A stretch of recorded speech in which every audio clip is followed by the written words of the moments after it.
Hey guys, Darren Levine, MediaHill.com. Got for you today a LCD Viewfinder, which I got about a week ago and I've been playing around with it.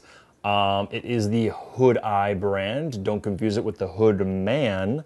It's labeled the Perfect Viewfinder. I don't know if it's the name, model, I don't know what, but you should never call something perfect. That's just dangerous. But I like it. It is kind of perfect for my needs at the price range. It's about $60 shipped. And for $60, I know there's a knockoff of the LCD VF for like $40, but two features that this has that the LCD VF knockoff does not have is one, the diopter, which is important for a lot of people, and also that, which I'll get into in a second. But to go over the basic stuff first, the way it mounts is a standard sticky frame. It does not use magnetics. It uses a clip system, which works nice. Getting that in a second. One thing I did want to mention is it does come with a protective glass. But actually, this is a replacement frame because the glass that came on this one that I've installed was broken. It was completely smashed when I got in the mail, which I don't blame on anything but my mailman. He stuffed that thing into that mailbox and I'd pry it out. So. But that, kind of showed me, yeah, it's kind of dangerous having that glass there. And the reason is because they put the glass on the top edge of the frame, not in the bottom, which would sit up against the camera's glass. So it's kind of like that little extra space, which, is more prone to having, something press in and have it collapse in on itself. So I decided to put that aside, just keep, it without the glass in there. And I'm satisfied with that. As I said, it does clip in. It just goes like that, and I saw somebody else holding theirs to show it how strong it is, and that's dangerous, but yeah, it's pretty damn strong. So it holds up nice. It's pretty much all plastic construction except for the rubber eye cup and obviously the glass optical elements. And so, yeah, issues. Fogging at this price point is an issue. I actually poked a little hole in there to get a little more airflow. The only time I really had an issue with the fogging was actually a really hot day.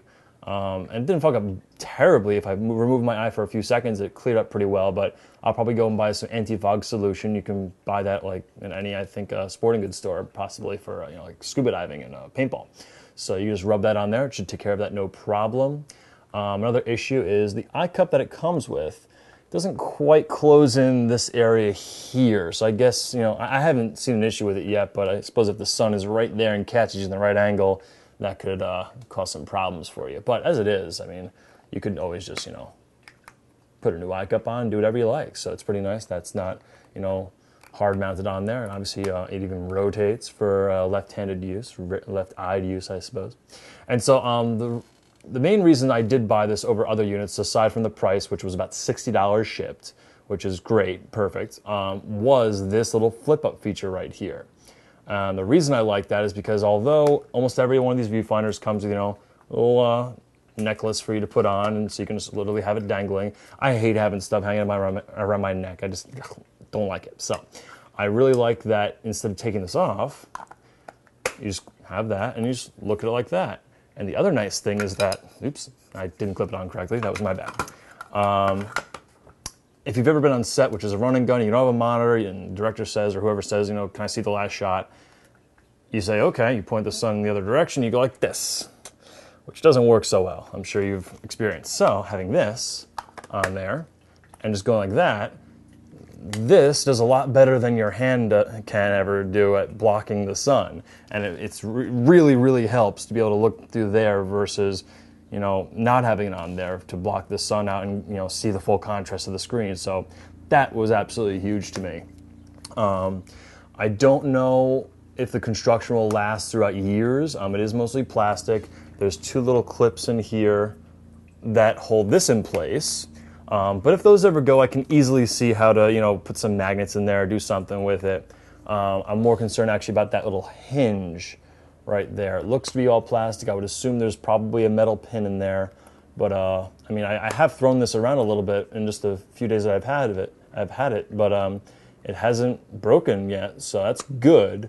But I just, I don't know how long that'll last. I could just be being paranoid, but that would be my guess as to the first fail point of this. But even if that fully broke and I had to glue this thing on as it is, it's still totally worth $60. I mean, this is just a great feature to have. And so I'm going to try and, be nice with it and not destroy it. So that is pretty much it. I really couldn't justify spending, 150, 250, or 350 for some of those, nicer but much, more expensive units from other manufacturers. Whereas, a loop is a really simple thing. I mean, block the light, magnify the image. Got it. So all the extra things on top of that are really just icing on the cake. And this thing gives me all the icing with the exception of defog, easy fix, and metal construction. Okay, well, if the construction ever falls apart on this, comparing to other manufacturers which cost $300 or $350, $60 can buy me a lot of replacements. So yeah, I do like buying things that'll last forever. This may last forever, I don't know. But even if it doesn't, still totally worth $60. Again, that is the Hood Eye. Don't confuse it with the Hood Man. I got this from Amazon, shipped pretty quickly. And yeah, I think there's also some rebranding of this at a few stores, but just be sure you get the correct one. It's pretty easy to discern which one it is just from the way that it opens up. You can see that, they actually put this little lip here to overlap to make sure no light gets in, which is smart, which is good. So it's this little guy right here, and yeah, that is the perfect LCD viewfinder, and I like it. So that's Darren Levine, MediaHill.com, and happy shooting.